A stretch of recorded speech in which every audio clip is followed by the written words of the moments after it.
Hello, Internet. I am back.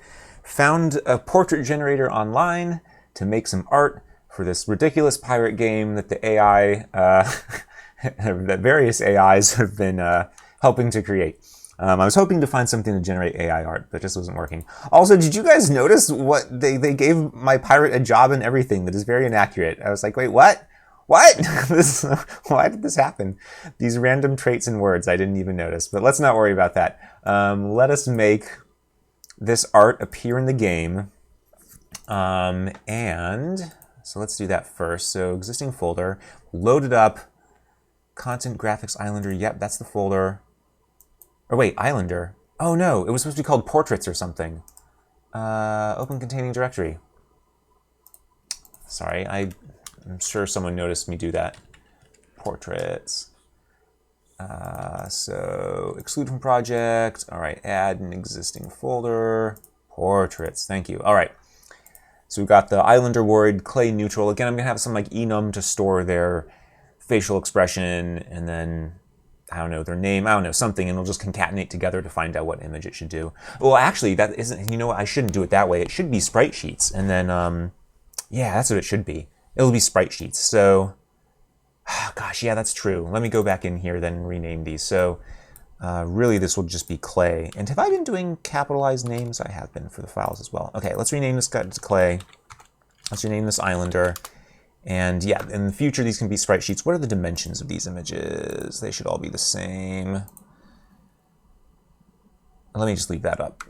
Okay, so let's remove these, exclude from project, and then add some existing items, both of these.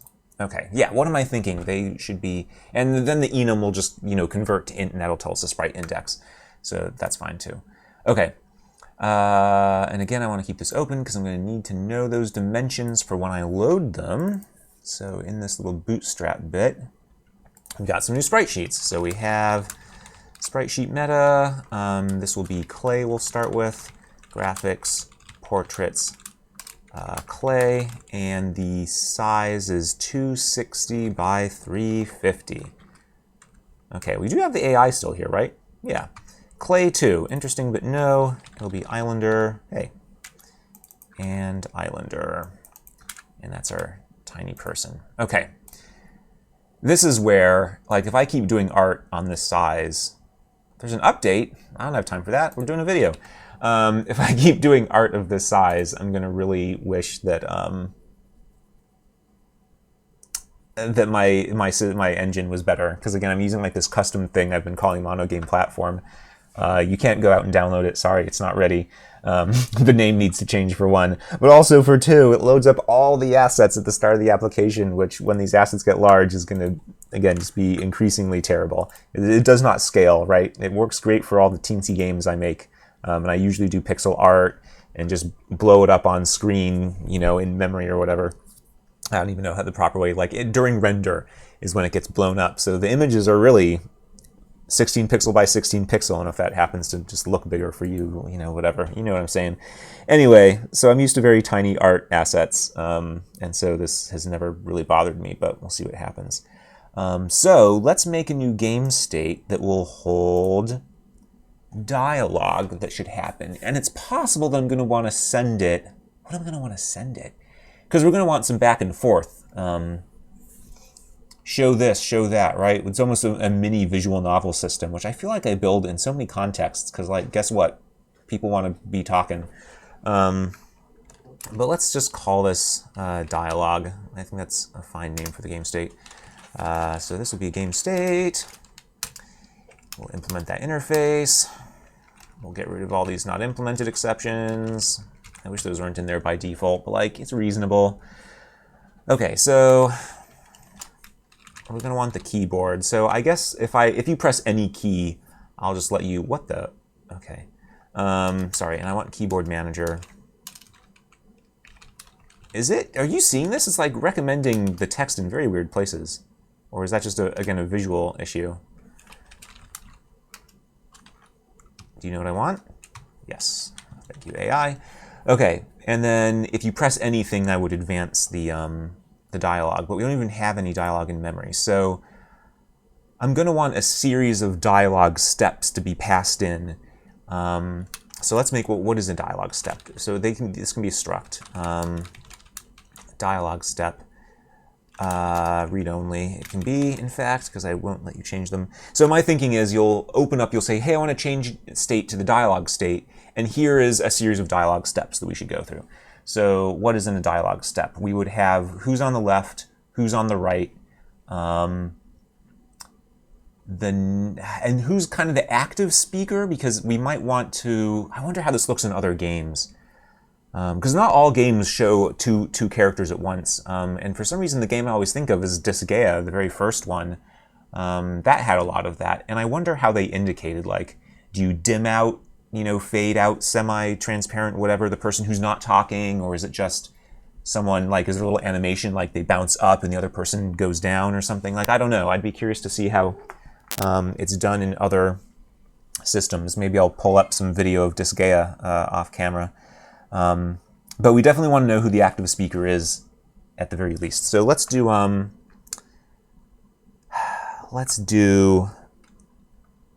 okay, we're going to need a few things. So we'll need left dialogue, and there's going to be a dialogue, if I could spell. This is going to be like left dialogue sprite sheet, and there's going to also be a number. So let's just make that another struct, read-only struct for a speaker. So a speaker consists of two things: a sprite sheet and a sprite index. And so we would have we'll have a speaker, we'll have left speaker, which not to be confused with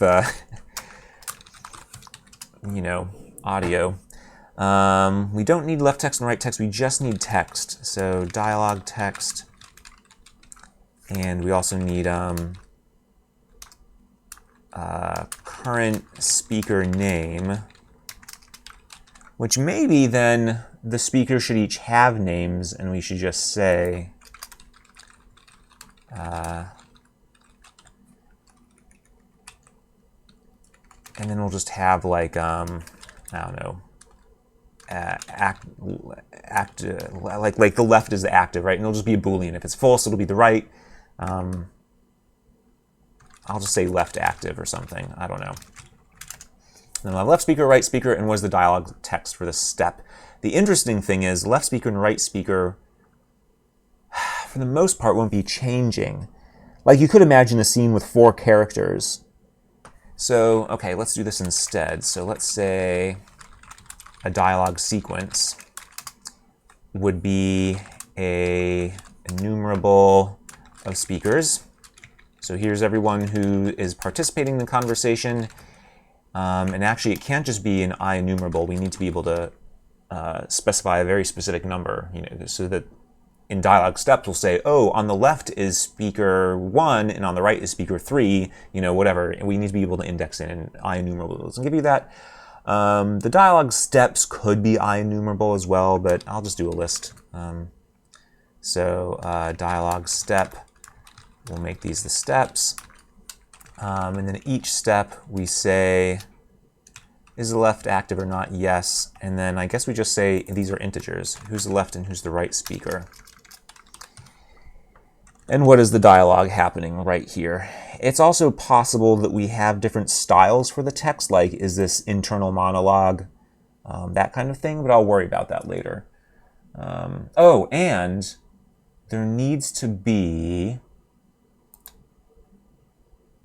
the speaker, we shouldn't choose a sprite index there because it'll be something like, sprite sheet is clay, but on each step there could be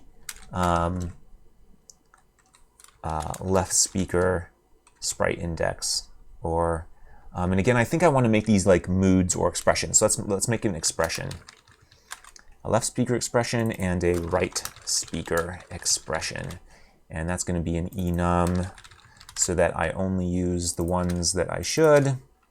I probably want to move all this stuff out of this file. I've got like a bajillion things in this one. So we'd have neutral, worried. So I'm going to want to move. Now I'm going to want to rearrange the sprite sheet to match this. We'll have like happy. I mean, angry isn't a bad. You know what else does the AI suggest? Happy. Yeah. What else? What else you got for me? Sad. I mean, that's kind of. I think for our art purposes, we can get away with worried and sad being the same, actually. So, I mean, they're obviously a little bit different, but so let's just do sad, angry, happy. That's probably fine. Surprised. I mean, that's a good one. Oh, nani nani. we can have that. Confused. There's so many. Okay, let's just leave it at that. But confused is good. God, yeah, confused is good. Okay, you know what, AI, you're right. Laughing. Okay, God, I mean, expressions are so good. I have to stop. Okay, and this would be 0. I think that's the default, and I don't need to be explicit about it. But yeah, I mean, I'm almost positive. I don't even know why I did that, but I'm sticking with it. Okay, so what's the expression? I think, is it reasonable that these be nullable because from each step you might only be changing the text and you don't want to define these other things? Like, yeah, maybe it's not changing from step to step, any of these properties. Same with whether or not the left is active. The dialogue, the text will definitely change from step to step. Okay, the fact that everything is nullable but 1 concerns me. Is this really how we want it? Do we want to change? Yeah, I guess that is right. And then all of these things, these properties, because we want all of them, it doesn't need to be copy-paste. Okay, so what we're going to have is a current step, and then whenever we go to the next step, we're going to do changes. We're going to say, if the left speaker has changed, change the left speaker, else we'll leave it alone. It's a little bit of a problem because I said this is a struct, but I'm going to want a class that we build up a new one every time. I can do that too. Yeah, we'll just make a. I'll make a function to help. Actually, it could be an operator plus. I could add 2 dialog steps together. Oh my God, yeah, let's do that. So public static dialog step operator plus, right? So we would do dialog step previous and dialog step next. So if I add 2 dialog steps together, yeah, so this is what we'll return. We'll return a new dialog step, and it's going to look a little something like this. So the left active equals either the next has left active. If it doesn't, then we default to the previous left active. I think that's how it's done, right? Because that's null coalescing. That's all we need to do. All right, left speaker expression. I like that the AI is helping here. Are you going to help with this part? Did you get confused? Right speaker expression. And dialog text should never be null. And I'm surprised it's saying that. It can't be made private. It should always just be the next dialog text. That's never null. Actually, is that what it's telling me here? Yeah, it's like, that'll never happen. Yeah, left operand is never null. Thank you. Good. I'm glad, because I was getting a little worried. I don't know. Okay, so that's it. And then we can just keep adding the dialog step as we go. I think what it's really going to be, though, is plus equal. Nope, it won't. It won't be plus equal. These are structs. We cannot use plus equal. Okay, make a new one. Let's do it. I don't know. I'm being finicky. I keep forgetting. Wait. Why doesn't the middle click work? I swear the middle click works in some JetBrains, IDEs, and then not in this one, and it's freaking me out. Okay, and I'm going to be stupid and picky and say stop. I want it to look like this. Okay, that will be my plus. So I'll just add these together. That'll be great. Okay, so again, so what I'm thinking, we're going to take a dialog sequence as a parameter. And this, you might wonder, it's like, wait, that's dependency injection. How is that going to work? Because with AutoFac, which is the DI, IOC, whatever library framework thingy thing that I'm using, that's what it is. That was a bad word because I'm not speaking properly. Sorry. There's too many words on the screen and in my head. Okay, yeah, it lets us pass in when we say, hey, I need to get one of these, I need to resolve one of these services. Oh, and here's other, if it happens to ask for a dialog sequence, I don't know that it will, but if it did, here's the one I'll give you. So that's how we'll do that part. So, okay, we've got the thing, we've got the thing, we've got the thing, and what we want then is dialog, current dialog.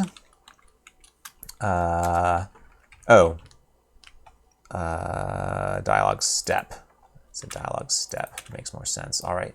So current dialog equals dialog sequence steps the first. So I also want,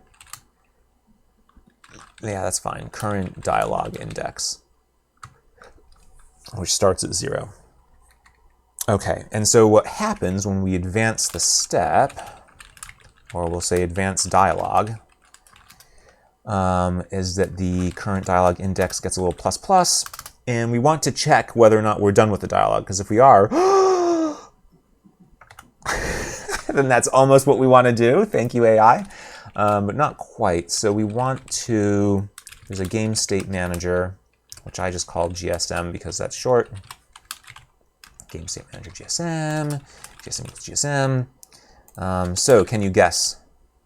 It's not pop state. That's so interesting that that's what it wants to do. Oh, but you know what? We don't have the previous state. We need, okay, so what I tend to do, and I should just stick with this convention, is I would make a config for the class where I pass in all the variables, because I don't want to pass in 2 things. That just gets messy. Like, let's pass in 1 extra thing, and that will be a config. And the config will tell us a couple things. It will tell us what is the previous state, whoops, game state, what state should we go to when we're done with this dialog, and also what state are we drawing behind us, and then also what is the dialog sequence that we're going to use.